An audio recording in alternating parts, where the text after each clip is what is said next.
We're going to move on now to the first of our panel discussions, the meaning of clean in parasport. We're looking forward to this. We've got soon to graduate, Dr. Andrew Hayes, who's chairing the session. And then we've got the athletes representing. So we've got Ali Jarrod, Lysette Brunsmart and Gemma Lumsdale. And I think Andy's going to do some introductions for the panel. So over to you. Thank you very much, Ian. We've got some extensive introductions because we've got some fantastic athletes joining us. So it's an absolute pleasure and a privilege to be joined on here by three phenomenal athletes. Ali's already had a minor introduction from Ian, but GB NI powerlifter, four-time Paralympian, silver medalist at the Paralympic Games in Rio 2016, Commonwealth bronze medalist at Gold Coast and 2014, world champion in 2014, European champion in 2015 and 2018. You're also a member of the UCAD Athlete Commission.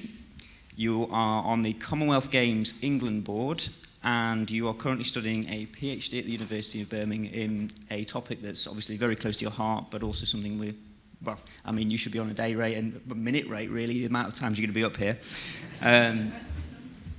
Then we have Lysette Brunsmart. You are a Dutch swimmer, 50 metre, 100 metre, 400 metre freestyle. Now, we've got quite a list of achievements here.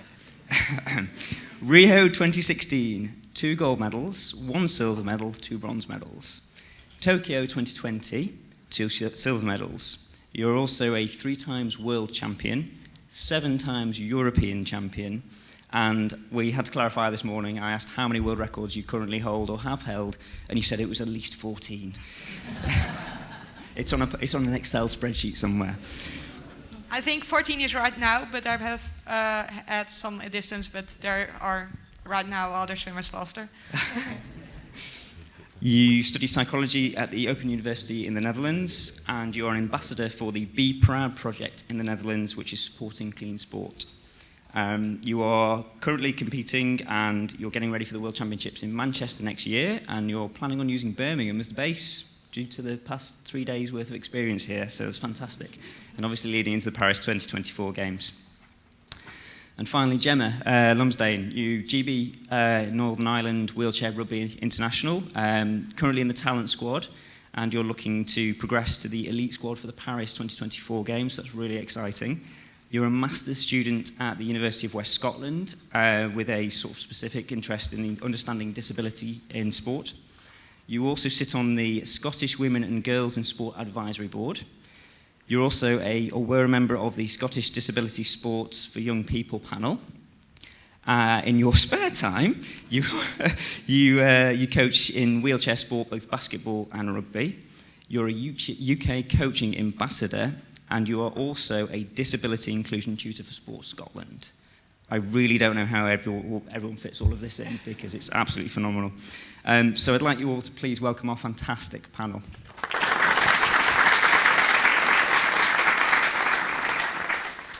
I'm really keen, as Ian mentioned at the start, to keep this as interactive and as relaxed as possible. So if there are any questions that occur during our conversation, please just raise your hand and we'll get a mic to you rather than saving everything for a 5-minute window at the end. So really want to keep this as informal as possible and have as much involvement as possible.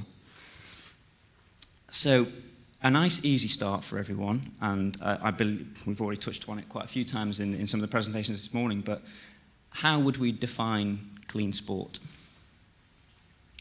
I don't know. There's no definition. I think, from my point of view, growing up, I felt that as a human being first, I was raised that integrity was the most important thing. No matter if you win or lose, your integrity remains high. And for me, obviously, I'm in a sport that is full of drugs on paper. And I started when I was 15, and I kind of set myself a goal that I wanted to look at myself in the mirror every single day knowing that I gave myself the best chance I could, not only to make myself adhere to my standards when it comes to integrity, but also staying within the rules, that I did everything I possibly can to put in a performance that I'm proud of. So I guess for me, it's just, making sure that no matter what, my integrity remains as high as possible. Lisetta, does that resonate with you in terms of those personal standards being really important in your approach to sport? Yes, I'm sure about it. I think also your behavior in the sport environment is very important. So the respect to your opponents, the officials, and the other people who participate in the sport. And yeah, follow the rules, don't use dope, and be fair about your impairment is also very important. Several subjects we will spend time discussing. Gemma, is there anything you'd like to add that might not have been mentioned? Yeah, I mean, I totally agree with both Ali and Lizette. I think for me it's about sort of the value of natural hard work. I think that's something that with my sport, wheelchair rugby, we really try and value sort of natural progression and natural hard work, and within a team sport as well, it's about holding each other accountable and just sort of working hard, respecting our own values, and that's not just within doping, but also, as Lizette said, about respecting officials, respecting the referees, respecting the opposition. So I think it's about a culture more than just sort of one aspect. It's about creating a culture of respect and integrity. But I think it's also about create a safe environment for everyone. So just not push too much and other bad behavior, so that everyone can enjoy the sport. That's the most important thing, I think, about clean sport. That's fantastic. So we're hearing that it's much wider than just drug-free sport, doping-free sport. It's much broader than that. It's the culture, the enjoyment of sport, the values and the integrity and standards that we have individually that we bring to sport. Each of you have had fantastic athletics careers, different stages of your careers. You've also done that while being ambassadors and advocates for these key issues. What drives you to be involved in clean sport and respect and integrity in sport? So I'm going to probably use an example of how I started powerlifting. So I was 15, and within the first week of me training, my coach sat me down and he said to me, in 10 years' time, you might be on the podium at an Paralympic Games or a World Championships, but you won't be first. Because the people in front of you will be cheating. Now I thought, wait a minute, how can you cheat a bench and bar? And he said, no, they'll be on drugs. And he said, you've got two choices. You can take drugs and win at all costs, or you can look at yourself in the mirror, sleep well, knowing that you're the best clean athlete on the planet, and you scared the crap out of them. So he goes, if you don't pick the second option, get out my gym. I don't coach dopers. So at 15, I had a choice to make. Do I really want to be in a sport that required me to dope to medal? Or do I walk away and find another Paralympic sport? But the one thing he said to me was, imagine outsmarting the dopers. Imagine using science to bridge that gap. Because he said a lot of dopers, they're not that clever back then. So imagine using science to kind of motivate you to try and bridge that gap. And after, and that got me fascinated about why is doping so rife in my sport, but also too, how can I help to change it? And that's when my fascination first started. So yeah, I kind of did my own research for 10 years before I started the PhD. And Gemma, you're really early in your career in terms of you're looking to progress to hopefully the Paris Games, but yet you've already been involved in so much. What's been the driver for you to be involved in those topics? I mean, I think for me as an athlete and as a young person growing up with a disability, it was sometimes challenging to find role models, and I think the Paralympics was huge for me, and I think it's a real platform.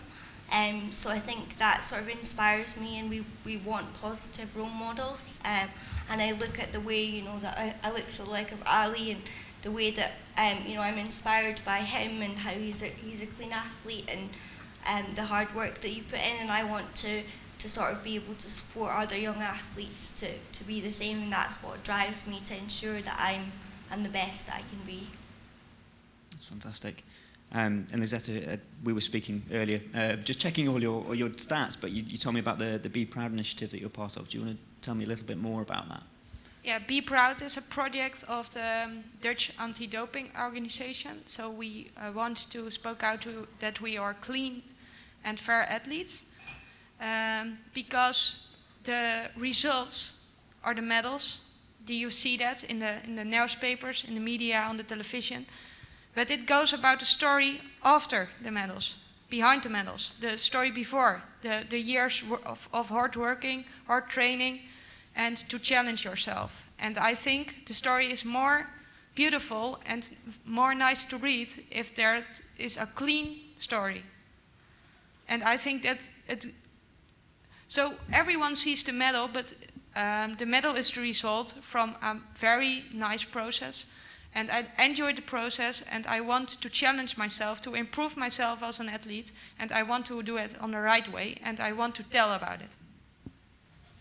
Seems to be going in the right way anyway, in terms of you've still got that enjoyment, and you're obviously really successful as well. So moving on from the sort of the definition of clean sport, it's obviously quite a broad thing that encompasses several issues, and Ian and Ali have already spoken about what's come out of the research from the focus groups is that classification has really been a major talking point. It's often considered quite a flawed system. I wonder if you could share with us what you think might be the main areas of concern in the classification system. Ali, do you want to? Yeah, so a few things.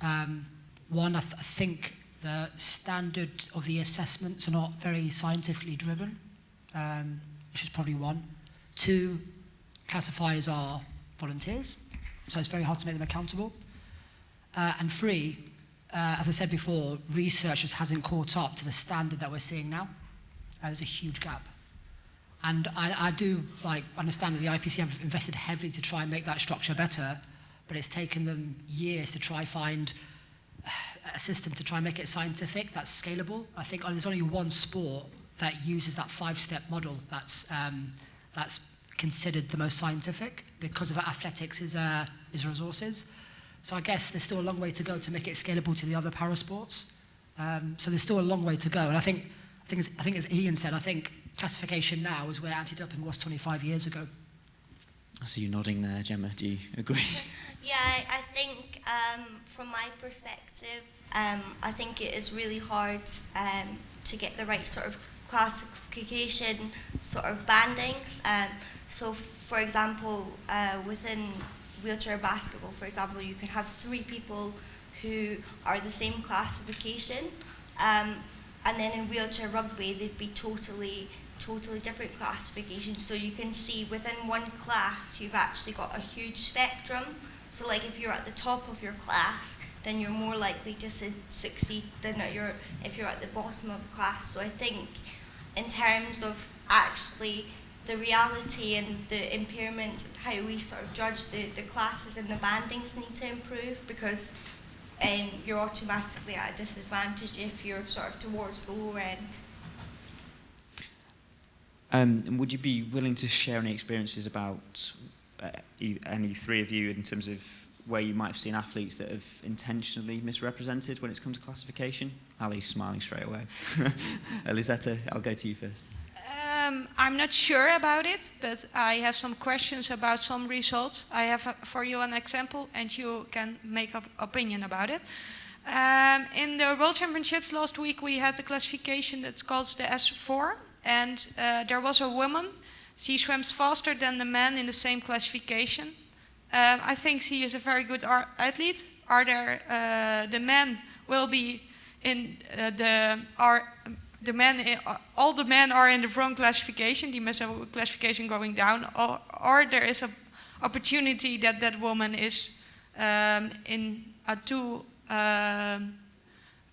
must go a classification higher, so then she has right opponents for the same classification.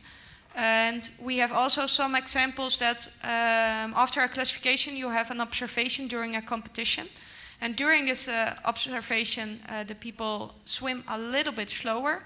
I think 10 seconds, 50 seconds, about 100 meters. And then other competitions, they swam on our world record. So I think that's a little bit strange. Ali, is there any experiences you'd like to share in terms of what you've seen in your long career? Yeah, so I'll give you an example. When I was much younger, I actually didn't know about you could actually potentially manipulate your impairment, because obviously my sport is all about body weight categories, and also every impairment is against each other. So classification was never a big issue for me until I started talking to other sports. And they were telling me how easy classification was to manipulate. I was like, wow, this is worse than doping. Like, this is way worse. Some of them would potentially, because obviously you know when you're going to get classified, so they would purposely make themselves very, very tired to try and perform badly on them tests to get a favourable classification, which I couldn't believe people were doing. But then that theme was quite common. It looked like everyone was doing it when I spoke to people. They're like, oh yeah, it's easy, just do this, and you can go to the assessments and you're tired and you can't apply the force that you need. So I was like, this is really interesting. Like, the fact that they knew that they were being classified and they can manipulate their impairment to be either having a good day or a bad day, I was like, they kind of knew how to manipulate the system. So I was like, this is where I actually first thought it could be worse than actual like doping, and the advantages could be much, much bigger. So turning to you, Gemma, have you got any ideas of how, or any suggestions of how classification could be improved?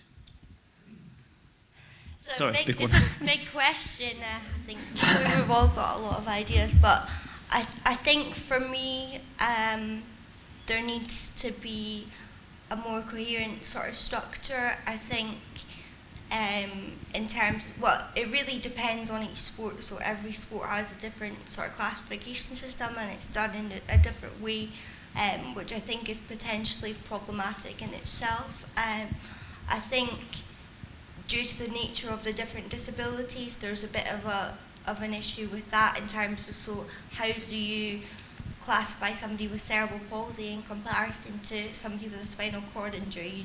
You can't, they don't, completely different. So it's about how do you find a structure which is suitable for everyone, and that it has a correct sort of correct band, as I said before. We want to make sure that we've got enough classifications that everyone can be included, but that it's not so stringent that nobody can sort of get involved. I know that doesn't really answer the question because it's not a solution, but it's just steps towards how we would progress with it. Yeah, so it's still important to have as much inclusion as possible, but you can't have so many categories that basically the sport becomes too difficult to manage, essentially.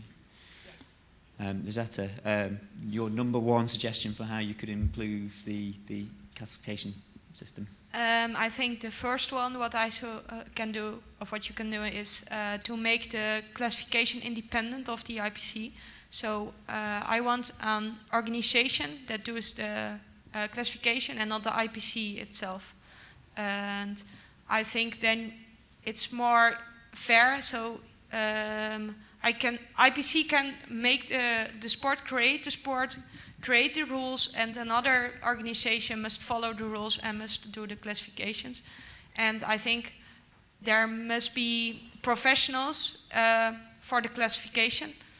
They know about different impairments, or some different groups with specific knowledge about some impairments. And I think we must stop with classifying people before World Championships.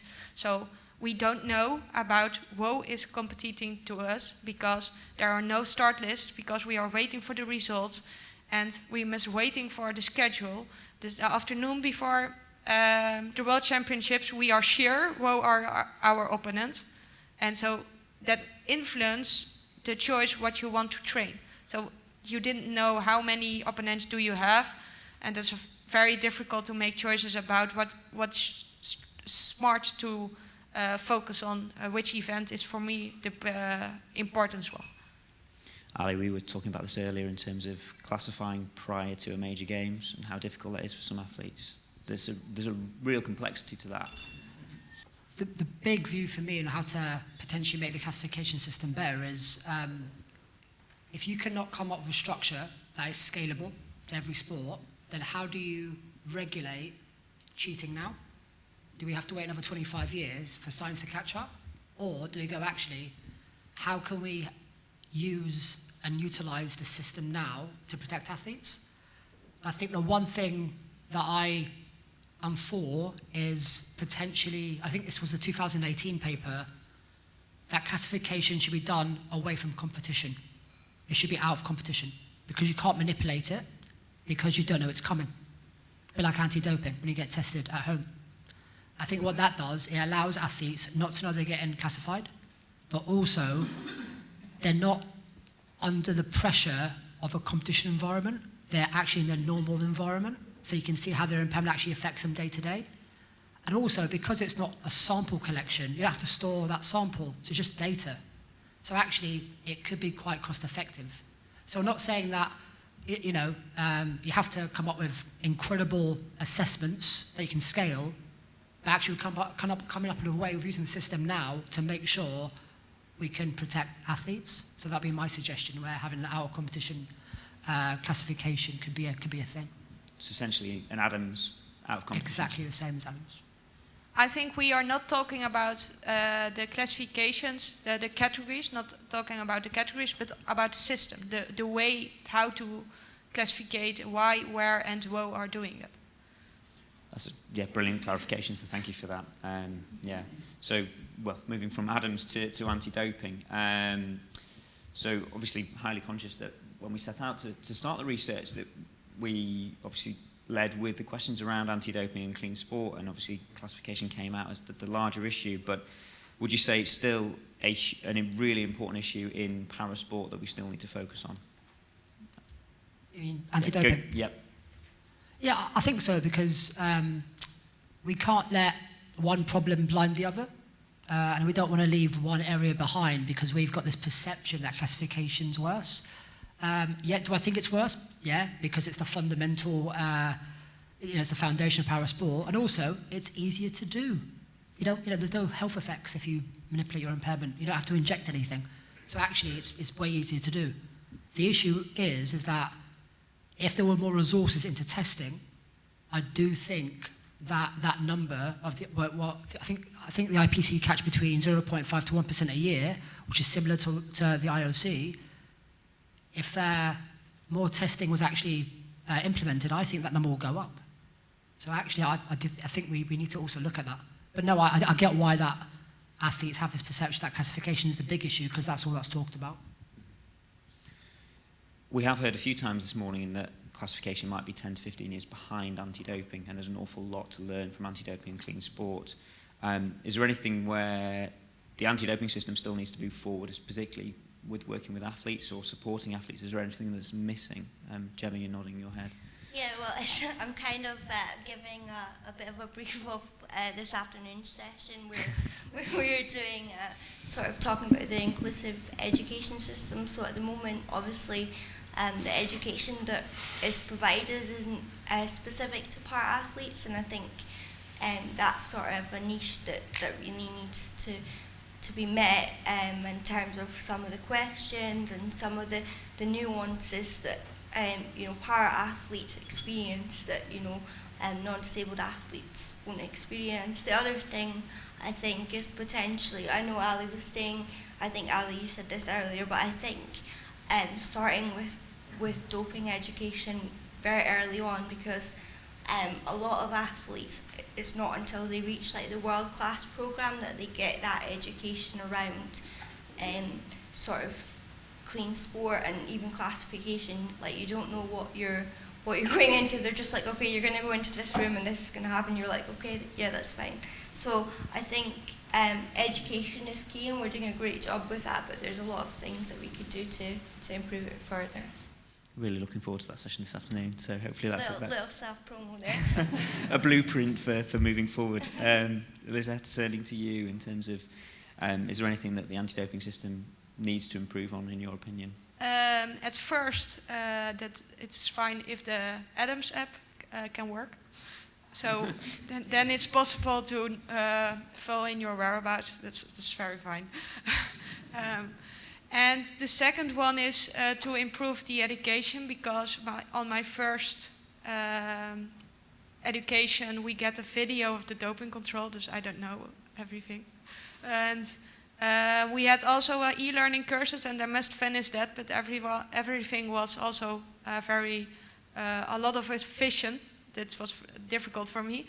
I think some things can improve, and for mental of our intellectual people, I think it's fine if you have a kind of test control, because I think it's very stressful for people with an intellectual impairment. So there's a huge amount for the IPC and the classification system to learn from anti-doping, and that anti-doping has gone through this period of 10 to 15 years where they've really advanced, but there certainly seems to be some gaps, particularly in parasport, in terms of education, to making sure athletes are prepared for that first test, prepared for their first alcohol competition test. And as you mentioned there, in terms of accessibility to education tools and the complications around mental impaired athletes. We've spoken quite a bit about clean sport initially to begin with, in terms of values and integrity in general. Do you think there should be where do you see integrity issues as a wider, broader sense sitting? Is it responsibility of the NARDOs? Is there another body that should be created? Is it the responsibility of the IPC? Where do we see this sitting? Anti-doping is from the national anti-doping organizations, but I think boosting is a kind of that. So I think that's the responsibility of the organizations. But classification, I think we must have now organizations to manage that, and some organization with medical knowledge about and about sport. Mm-hmm. Ali, you were vigorously nodding your head. I don't know, to be honest. Like I've literally deliberated against myself of what system could work, even like using the current structures. But you have to remember, everything comes down to money. Who pays to have an integrity unit, or who pays an organisation to house these two methods? I think the IPC will always want to own it, but it can't, because it's not doing a great job. I think it needs help, and I think it needs resources to help it. And I think the number one thing is you need to understand the problem before you put things in place. And right now, there is no prevalent study to understand the problem when it comes to classification manipulation. We just haven't got the numbers. We just don't know. Hopefully your PhD can help with that. Good one. Hopefully. So hearing that a couple of you have mentioned that the independence of the classification system from the IPC, boosting probably, without wanting to touch upon later in the afternoon, but potentially a responsibility for WADA maybe sitting in there. Again, back to your PhD, Ali, in terms of a banned method. And it all comes down to money, but we've seen some of the European NARDOs, including ones as part of this project, that have sort of rebranded themselves rather than just an anti-doping organisation, but as an integrity unit or an integrity centre. Do you see that as a way forward? Lizette, I'll go to you. Yes, so if it is an integrity organisation, I think we are talking about a safe culture in the sport, and that has a lot of topics. Then you can bring everything about doping, classification, but also some bad behavior or technical doping, or something about match fixing, and every subject in one organization, and then we can we can make a right culture in the sport. I think that's a good idea. And Ali, you mentioned the barriers in terms of the IPC might not be comfortable with people taking off that. Gemma, I'm going to go to you in terms of where do you see the athlete voice in sort of fighting their corner for what we feel is the way forward for your sport? I mean, I think it's really important that we have athletes as part of the discussion. I think, you know, one of the ways forward would be sort of more discussions with athletes, making sure that they're sort of at the forefront of everything that we do. And I think if we were to sort of look to move to a different model, I think it's important that we have, you know, people like Ali and Lizette on the board, you know, chatting about these plans, because it's not until like people that are involved within the sport, yeah, they understand, but it's the athletes themselves who've got the lived experience that really understand, you know, the impact of how these sort of systems work, on the impacts on their performance, but also just within their well-being as well. So I think it's important to have them at every sort of stage of the process. And without wanting to pat the project on the back too much, I think the Respect and Respect P have been fantastic in terms of the opportunity that has given athletes to share their voice in a focus group setting, and the information that's come out in terms of definitions and future avenues for clean sport and classification. It's been fascinating, and hopefully that continues. So a couple of sort of quick fire questions before I have realised I've not. Has anyone got any questions? Good time to pause now if there's anything in the room that anyone wants to ask. Where's Andrea? I lined Andrea up with a question. There she is. There we go. At least we've got one. Andrea, do you want to ask? Questions? Yes. The one I prepped you with. Smoothly done, thank you. The question I'm struggling with recently is sometimes, or maybe very often, we conflate clean sport behavior with anti-doping code rule compliance. These are two very different motivations, two very different rules, stemming from different sources. So I'm just wondering what's your view on that? So can you be, I put it bluntly, can you be a clean athlete in the sense you follow the clean sport ethos and not rule compliant at the same time? Or shouldn't just try to separate the two?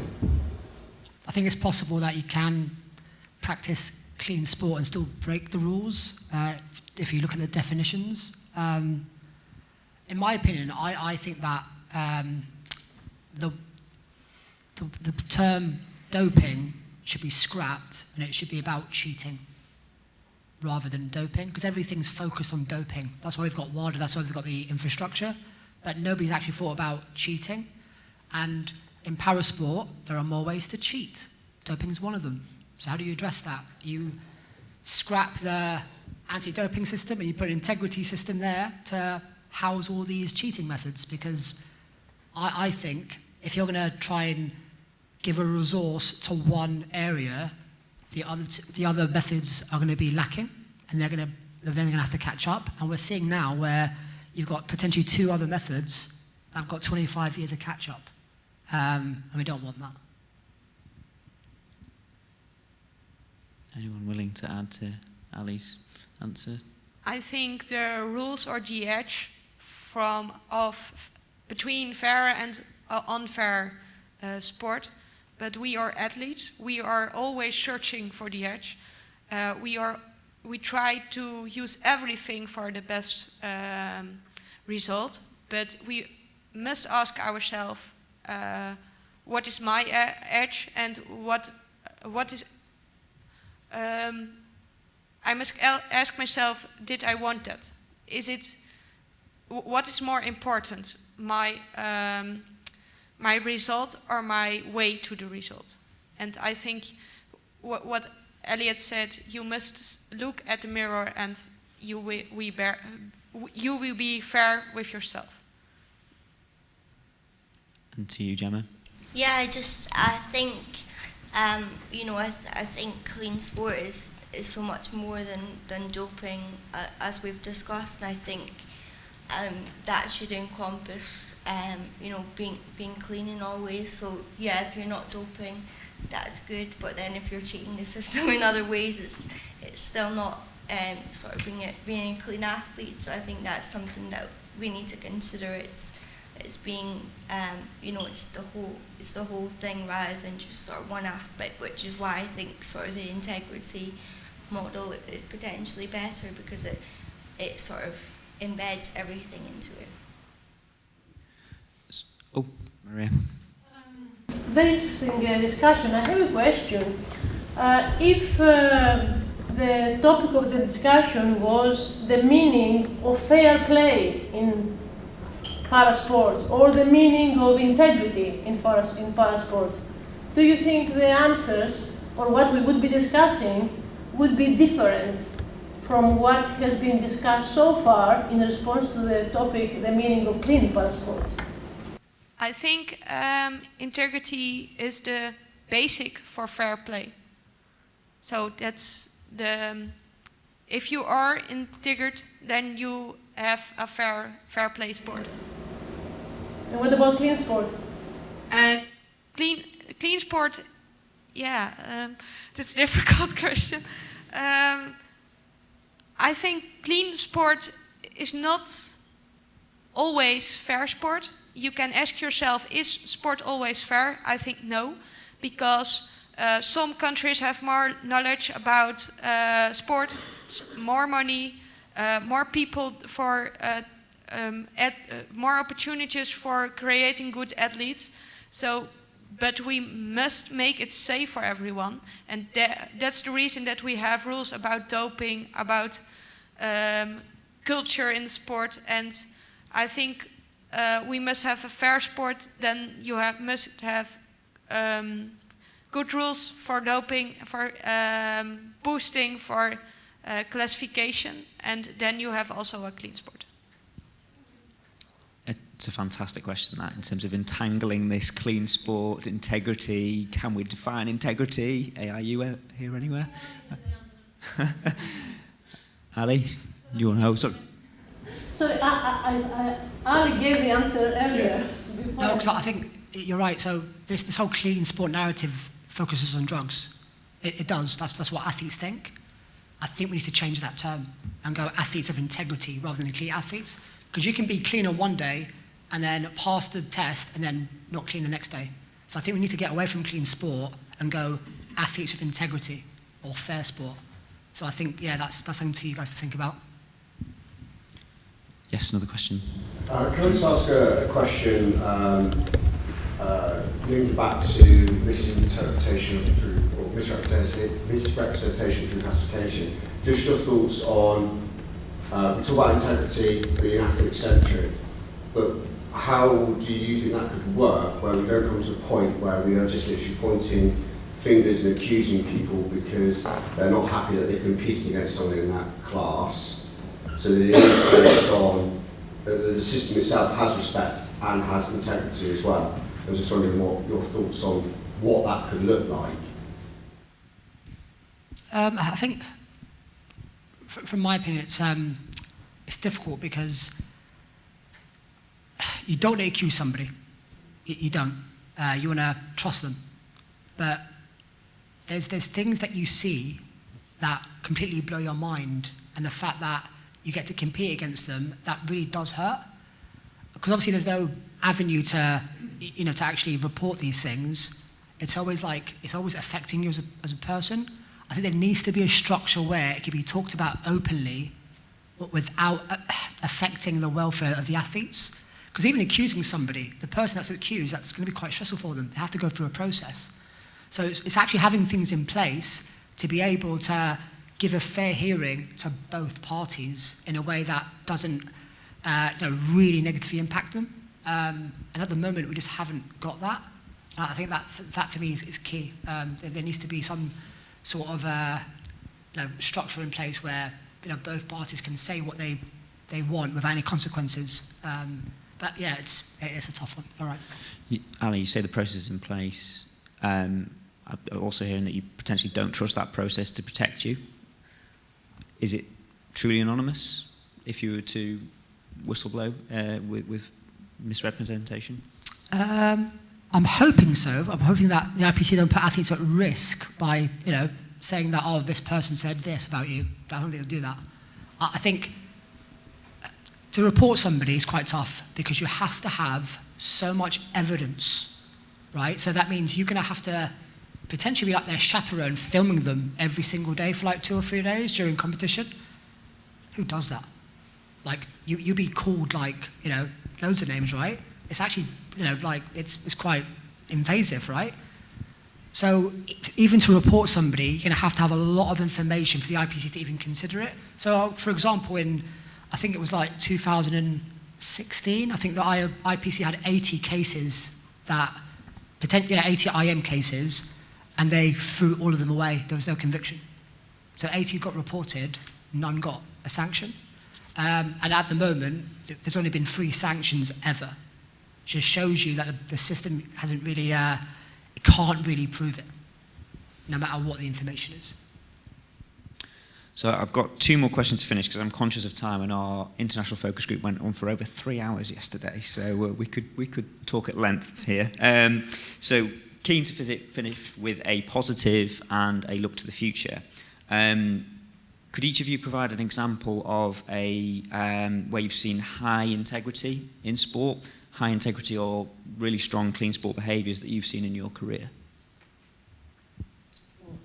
I think I'll go for my personal experience with British weightlifting because that's where my career was.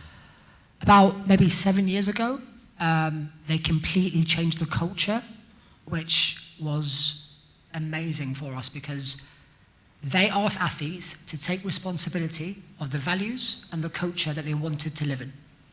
And what we did as athletes, we sat down in a room and we literally came up with all these values of how we wanted to conduct themselves. And what that did, it allowed us not only a voice, but it also allowed us to know that every athlete in the room had a voice, even from the juniors all the way to the senior athletes, and everyone got treated equally. And what that done was completely changed our kind of performance outputs. We were like medaling at major championships where before we were struggling. We started to get Paralympic medals where before we couldn't. And I think what that did was it put integrity and team culture at the highest point. And for us to contribute to that was a big thing for us. So I'm quite glad that the athlete support personnel were open to be kind of made accountable with what they were doing by the athletes, and vice versa. So as athletes, we get told to ask loads of questions to make people accountable, but then we also had to receive it too, so it's 50-50. It's a fantastic example. Gemma, anything that really stands out to you? Quite similar to Ali, really. I think it's about, so for us, we did a sort of similar thing. As a team, we sort of came up with our own values, our own culture, and that allowed us to sort of stay accountable. So you can hold yourself accountable and also hold others. So, it's about respect and respecting others around us. So, for example, if we saw, if we're at a training camp and we saw one teammate, another teammate made a mistake, and we saw, and the teammate sort of having a row, we can say, come on, like, remember our values. I think it's having something that will stick in your own head, and it's about the athletes themselves creating that. I know a lot of coaches and a lot of organisations, they'll like set up their own code of conduct and the way that they want things to be, but that's not so meaningful for the athletes themselves. So I think if you really want to make an impact and you want the athletes to believe in the culture and to really believe in what they're doing and their behaviours, then it's got to be athlete driven. So I think that's one of the key takeaways for me, is having the opportunity to create our own culture rather than it being driven from a coach or from an organisation. Thank you, Gemma. And Lisette? Yes, it's true. but I think it's very important that you be open about your impairment, because sometimes you have the other side of the story. You're in the right classification, and then an opponent tries to kick you out and said, no, he is not impaired, or that's the wrong classification. So it's have both sides. So it's also a manner to a mental strategy for to break your opponent, or try to put them out. So to finish, one sentence each, or two sentences, I'll be kind. If you could change one major thing about the current classification or anti-doping systems, what would it be? Lisette, we'll go to you first. I thought about it a few minutes ago, and I had 3 things. Okay. We'll allow that. That's very difficult. I think we must have a lot of money to change the system. That's the most important, what Elliot said. And Gemma? I think for me it's about a restructuring of the categories, trying to minimise the gaps and looking at sort of the function, and so that you've got more of a sort of even playing field within the classification system. So you've got some athletes within some classes, they're always winning, and you've got some athletes that they're always sort of at the back of the pack, like that quote from Ali's research. So I think it's about how do we sort of close the gap and ensure that everyone's in the correct space. Finally, to you, Ali. Oh, one. Okay. You've got another panel discussion, so yeah, I know. I think the big thing is any structure we want in place is going to cost money and resources. So I've always loved this idea of whoever is a tier 1 sponsor of the Olympic and Paralympic Games has a tax, an integrity tax, where that money is given to these resources to make them better and to make sure that these commercial partners are actually protecting athletes. So for me, I'd like a sponsorship tax, because unfortunately without money, we can't implement anything that we've discussed. So that's what I'd go. That's my route. More money. Please. Yes, well, I'd just like to thank Ali, Lisette and Gemma for their honest experiences, thoughts, and really, really valuable to have you speak here today. So I'd just like you all to show your appreciation to our fantastic athlete panel.